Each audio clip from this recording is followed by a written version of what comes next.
Hello everyone, welcome back to my channel. I hope you all are doing well. This is the fourth part of the ICMR preparation series, and in this fourth part I will basically deal with the different basic questions of geology. यानी आपके ICMR examination में आप PYQs देख लीजिए, बहुत सारे छोटे छोटे क्वेश्चंस उठते हैं जियोलॉजी सेक्शन से. So I am gonna deal with that questions and इसमें सारे न्यू क्वेश्चंस हैं. आपको एक सिंगल वीडियो से सारा बेसिक्स आपका क्लियर हो जाएगा जो कि आपके इस एग्जामिनेशन में पूछा जा सकता है. So do watch it till the end. I have comprises so many important questions as well as a short notes so that it will be easier for you to remember. So if you like my efforts, you can hit the like button and do subscribe my channel for more such content. Now let's start revising with this flow chart, that is the broad classification of kingdom Animalia. Firstly, the classification of Animalia or the animal kingdom is based on the first level, that is the level of organization. It means कि the animal possess a cellular level of body organization or whether it is tissue, organ or organ system. We all know every living organism is made up of cell. तो क्या वो organisation level किसी भी animal का सिर्फ cellular level तक ही limited हो गया है, यानी सेल पूरी तरह से एक साथ कलेक्ट होकर टिश्यू नहीं फॉर्म किए कोऑर्डिनेटेड वे में, ऑर्गन नहीं फॉर्म किए, ऑर्गन सिस्टम नहीं फॉर्म की हैं. सो सबसे पहला होता है सेल, उसके बाद में आता है टिश्यूज़ एंड टिश्यूज़ क्या करती हैं, कोऑर्डिनेट होके क्या बनाती हैं, ऑर्गन, एंड देन ऑर्गन से बनता है ऑर्गन सिस्टम. सो इसके हिसाब से क्लासिफिकेशन होता है सबसे पहला. And apart from that symmetry. So symmetry कैसा होता है, radial symmetry and bilateral symmetry. So radial symmetry क्या है एंड बाइलेटरल सिमेट्री क्या है. सो बेसिकली रेडियल सिमेट्री किसे बोला जाता है, when any plane passing through the central axis of the body divides the organism into two identical halves. So basically radial symmetry क्या है, radial symmetry होता है कि किसी भी organism, suppose कि ये कोई भी एक सिंपल सा organism का body shape है, so कोई भी plane पास हो, सेंटर से होता हुआ पास हो, तो सेंटर से होता हुआ पास होगा तो क्या करेगा, it will divide it into two equal and identical halves. That kind of symmetry is known as radial symmetry.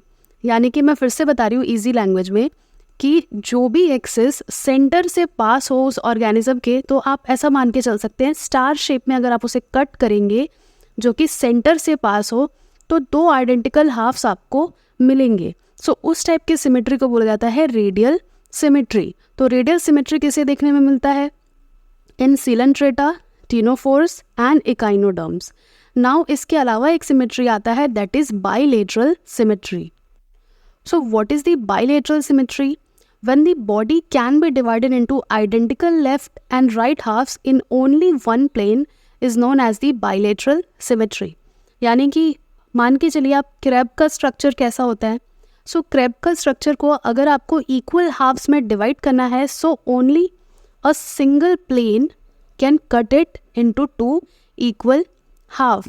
सो किसी भी ऑर्गेनिज्म के बॉडी को अगर हमें आइडेंटिकल यानी सिमिलर लेफ्ट और सिमिलर राइट हाफ्स में कट करना है तो उसके लिए सिर्फ एक ही प्लेन से वो पॉसिबल है, and that kind of symmetry is known as bilateral symmetry. So आपको ध्यान में क्या रखना है कि रेडियल बहुत सारे प्लेन जो कि सेंटर से पास होता हुआ, सेंट्रल एक्सिस से पास होता हुआ इक्वल हाफ्स में कट करेगा, and bilateral is only possible with a single plane. So I hope आपका पूरा कॉन्सेप्ट क्लियर हो चुका होगा. So apart from the symmetry you should also know about what is the diploblastic level of organisation and the triploblastic level of organism. So basically animals in which their cells can be arranged in two embryonic layers. यानी कि diploblastic animals उनको बोला जाता है जिन animals के body के cell को हम दो एम्ब्रियोनिक लेयर्स में अरेंज कर सकते हैं, like ectoderm which is the outermost layer and the innermost layer will be known as the endoderm. So the animal possessing the two embryonic layers, that is the external, this is the external layer which is known as the ectoderm, and the endoderm is the internal embryonic layer. So the animal possessing these two embryonic layers will be known as the diploblastic organism. It means their body has a diploblastic organization. So example is Coelenterata. So how you gonna remember it? So you can remember it by the code CD. So CD का full form क्या होता है? Compact disc. Likewise, Coelenterata are diploblastic. This is my personal keynote. मैं ऐसे ही याद रखती थी अपने टाइम पे. So you can also remember it likewise. Coelenterata are diploblastic. So an animal possessing the middle layer, that is the mesoderm, are termed as the triploblastic animals, and from final platyhelminthes to chordates are the triploblastic animals. यानी कि उनके पास ectoderm, फिर mesoderm and then endoderm होता है. So radial हमने देखा, radial and bilateral. Apart from this symmetry, body cavity कैसी है या सिलोम कैसा है उसके बेसिस पर भी ऑर्गेनिजम्स का क्लासिफिकेशन होता है. सो तो on the basis of body coelom it is acoelomate, यानी बॉडी सिलोम या बॉडी कैविटी जो है वो एब्सेंट है, and it has false coelom, यानी जैसा सेल्फ सफिशिएंट होना चाहिए it is not at all present like that. So it is known as the false coelom और pseudocoelomate.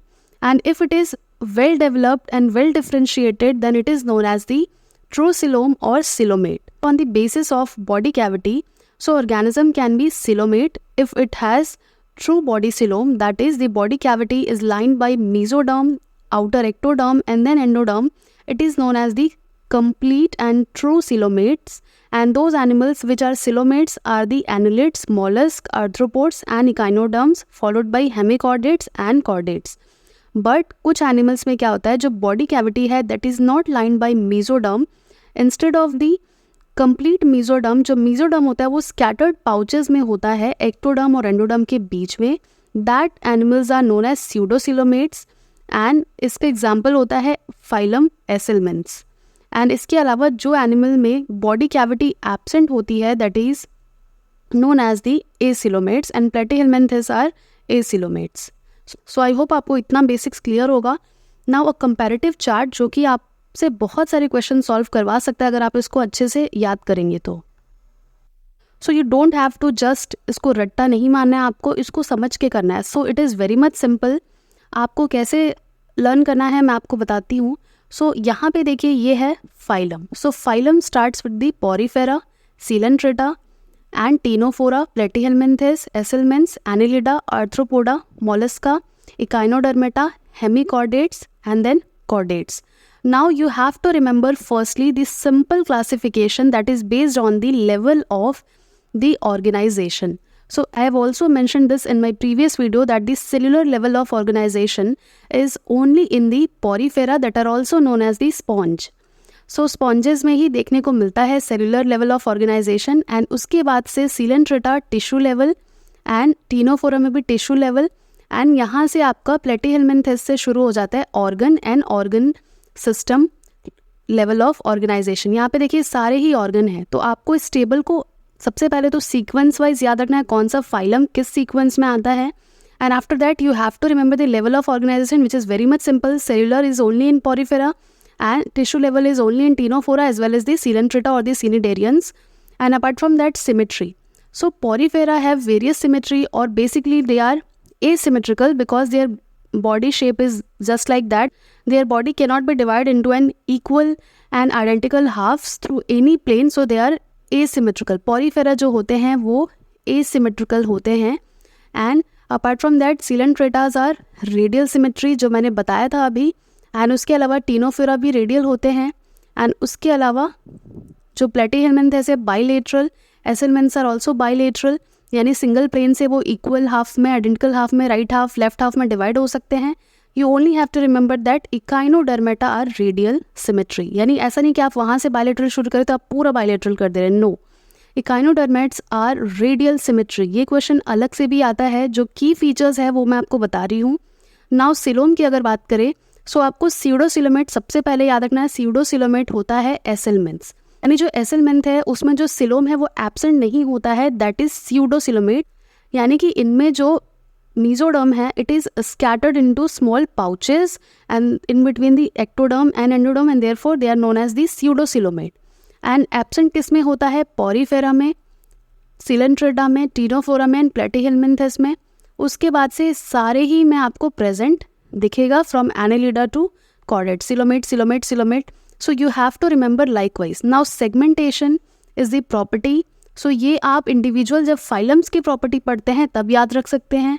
Digestive system, it is absent or incomplete or complete, like, and apart from that you can also remember the respiratory system, circulatory system, that whether the circulatory system is open, closed, and also the distinct feature or the remarking feature of that particular phylum. यानी ये वाले phylum में ये characteristics बहुत recognizing feature है उनकी. यानी अगर आपको ये feature दिख रहा है कुछ animals में तो you can recognize that this phylum is Porifera, this phylum is Coelenterata, and likewise. So I hope आपको बहुत कुछ समझ आ गया होगा उससे. Now let's start solving some question ताकि आपका concept और clear हो जाए. So now let's solve a basic question that is very much important as per ICMR examination pattern. So the question is, the word chordata gets its origin from Greek, Latin, Arabian or Sanskrit. So basically जो chordate word है it is derived from the Latin word, यानी कि इसका जो Latin root है cord, it means string, और the कॉर्डेटस जो word है उसका मतलब होता है having a spine. So correct option है इसका Latin. If chordate is asked, it is possible कि आपको पूछ दिया जाए नोटोकॉर्ड का ओरिजिन क्या है. So if I talk about the notochord, so noto जो वर्ड है it is derived from the Greek word that is the noton. यानी नोटॉन जो है it is a Greek word. Noton का मतलब होता है बैक, एंड ये जो कॉर्ड है, कॉर्ड अभी जस्ट मैंने बताया कॉर्डेटा का chord, so it is a Latin origin. Chord का मतलब होता है CORD कॉर्ड या फिर स्पाइन. सो इसका जो ओरिजिन है वो ग्रीक और लेटिन दोनों शब्दों को मिला के बना है. सो आपको ये भी एग्जाम में आपको पूछ सकता है. Now next an important question. So the question is which among the following is incorrect about the chordates. So the first option is they must have notochord at every point of their life. So basically question solve करने का logic ये कहता है you have to focus on the extreme word that whether it is possible or not. And from the very early classes you all must be knowing the fact that science में हमेशा exceptions होते हैं. Science is all about exceptions, but कभी भी हम extreme word किसी भी science के किसी concept को बताने के लिए use नहीं करते हैं. Like we don't use always. सो इसमें क्या लिखा है, they must have notochord at every point of their life. So यहीं पे कहीं ना कहीं क्वेश्चन में मिस्टेक है. Now let's read the second option that is they have a post anal tail. That is absolutely true. यानी ये option तो इसका आंसर नहीं हो सकता बिकॉज इनकरेक्ट पूछा है. They have hollow dorsal nerve cord, that is also true. They have a ventral heart, this is also true. Now ये जो ऑप्शन है first that is the correct answer, यानी कि ये रॉन्ग ऑप्शन है, incorrect option है, इसीलिए ये हमारा आंसर है. They must have a notochord at every point of their life is not necessary. और for a detail explanation let's see some more points. So these are the 5 distinct characteristic features of the chordates. यानी ये hallmarks हैं किसके, chordates के. So basically they must have a notochord. If we talk about the notochord, so notochord is a flexible rod which extends from the length of the body. यानी कि ये जो notochord होता है वो एक flexible rod होता है that extend, जितना भी हमारा लेंथ होता है हमारी बॉडी में एक स्टिफनेस प्रोवाइड करने के लिए, एक skeleton स्ट्रक्चर प्रोवाइड करने के लिए ये होता है. करें हम notochord की कि ये पूरी ज़िंदगी भर हमारे में notochord रहता है. So it is कि in most of the vertebrates the notochord is replaced by vertebra, although कुछ ऑर्गेनिजम्स ऐसे हैं जिनमें नोटोकॉर्ड जो रहता है दैट में परसिस्ट बिटवीन और विद इन दी वर्टिब्रा.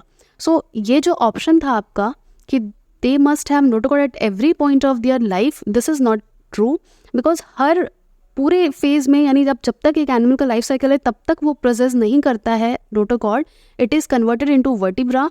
कुछ एनिमल्स में ये परसिस्ट कर सकता है in between the vertebra. So ये वाला option. Now second, they must have dorsal tubular nerve cord.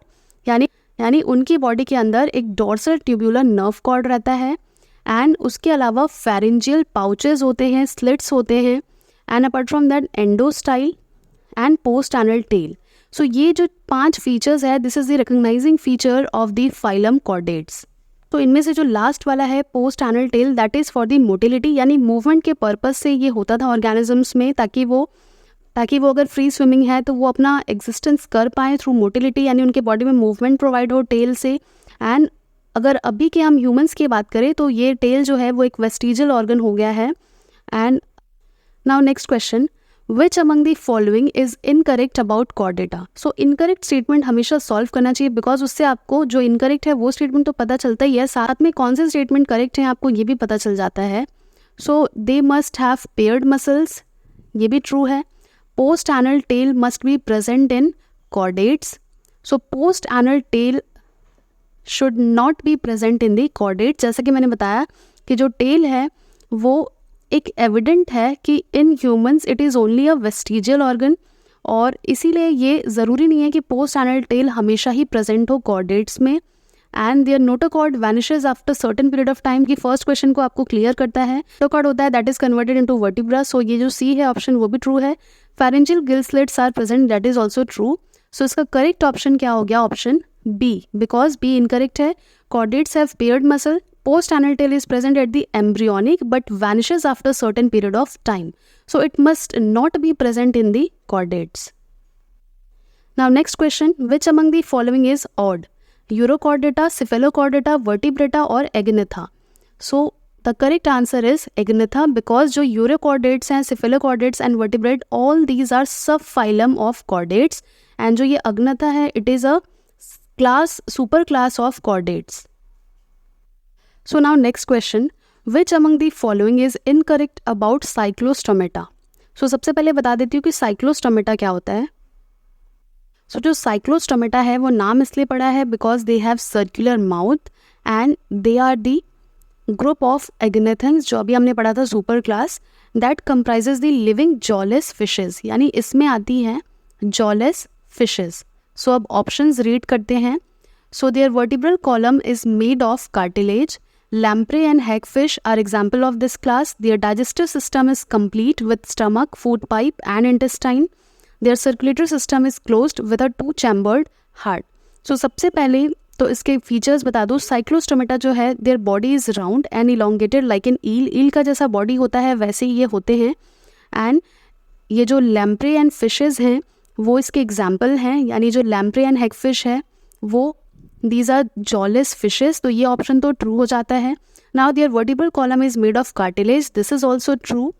And ये जो थर्ड ऑप्शन है that is their digestive system is complete with stomach, this is totally wrong option, यानी ये इसका correct option बन जाता है. Their circulatory system is closed with a two-chambered heart is true. अब ये जो स्किन है उनका, उसकी बात करें तो skin is soft and smooth which devoids of any kind of scales, यानी किसी भी टाइप का स्केल नहीं होता है. And digestive system is devoid of any stomach. तो आपको एक रिकग्नाइजिंग फीचर याद रखना है कि साइक्लोस्टोमेटा जो है they don't have stomach in their digestive system. So ये वाला जो ऑप्शन है वो रॉन्ग हो जाता है. नाउ जो एक्सोस्केलेटन है वो भी एब्सेंट होता है and the endoskeleton is cartilaginous with no bones. Therefore ये ऑप्शन फर्स्ट वाला ट्रू था. इनका vertebral column is made of cartilage, they don't have any exoskeleton, their heart is two chambered and also जो major feature है the digestive system is devoid of any kind of stomach. So इसका correct option क्या हो जाएगा, option C. Now next question, which among the following is incorrect about Pisces? So Pisces यानी कि fishes के बारे में आपको पूछा गया है. So let's start reading the options. So they have a streamlined body and a muscular tail that helps them in their movement. This is absolutely true. They are cold-blooded animals and can regulate the body temperature. This is a wrong statement. Yes, they are cold-blooded and therefore they are not capable of regulating the body temperature. So ये इसका हो जाएगा आपका correct option. Their heart is two-chambered. This is true. Their skeleton is made of cartilage and bones. This is true. So इसका correct option हो जाएगा option B. Because they are not capable of preserving their body temperature. Or next question. So I have included these kind of question like which of the following option is incorrect, correct, so that आपका जो concept है वो clear हो जाए कि किस phylum की क्या क्या properties होती हैं, क्या characterizing feature होता है उनके organisms का. So आपको clear distinction हो कि किस class के features क्या हैं, phylum के features क्या हैं, organisms कैसे होते हैं. So this question is about which among the following is incorrect about reptiles. Reptiles cannot generate their body heat internally like humans do. This is true.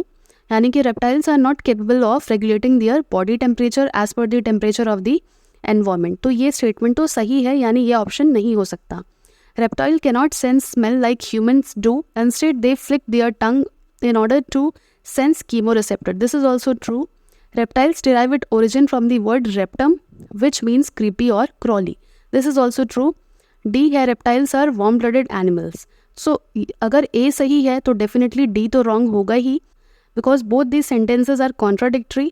यानी ऊपर ये कह रहा है कि वो regulate नहीं कर सकते हैं just like the humans do, and D statement है they are warm-blooded animals. So warm-blooded animals are those animals which are capable of regulating their body temperature despite the changes in the environmental temperature. So correct answer इस question का क्या हो जाएगा? Reptiles are warm-blooded animals. So जो reptiles हैं उनका origin जो है, जो word reptum, so ये भी आपको एक question आ सकता है कि ये जो reptum word है, this is a Latin word है that means creep or crawl, जैसा कि इनके organism show करते हैं creepy crawly. So they are mostly terrestrial and इनके body में scales होते हैं, scutes होते हैं. They do not have any external ear opening and also जो इनका heart होता है that is 3-chambered, and reptiles are poikilothermals. It means they are cold-blooded and not warm-blooded. So I hope आपको clear हो गया होगा reptiles के features. Now next is which of the following is incorrect about Arthropoda or the Insecta.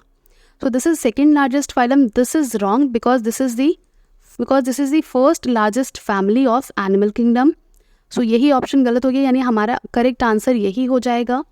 And जो second इसका options are they have joint legs due to which they are named Arthropoda. So this is true. Their jointed leg help them in fast mobility. This is also true. And their body is bilaterally symmetrical. जैसे कि मैं बता चुकी हूँ, crab को अगर हमें divide करना है identical right and left half में, so only a single plane can do that. So their body is bilaterally symmetrical. So this is also true. So Arthropoda जो है वो सबसे largest phylum होता है. Over 2/3 of all the named species on earth are Arthropoda. यानी insect सबसे largest phylum में होते हैं. लगभग जितने भी organisms यहाँ पे reported हैं 2/3 उनमें से जो है species that is from the phylum Arthropoda, and they have bilaterally symmetrical body type and they are triploblastic as well as the coelomate animals. यानी इनका जो coelom है वो well developed होता है, and इनका remarkable feature होता है that the body of arthropods is covered by a chitinous exoskeleton. इनके एग्जाम्पल आप याद रख सकते हैं like locust, butterfly, scorpion, prawn. All these are example of the arthropoda. So this is all for today. I hope आज का video आपको अच्छा लगा हो. If you have any query, you can write in the comment section, and thank you so much for watching.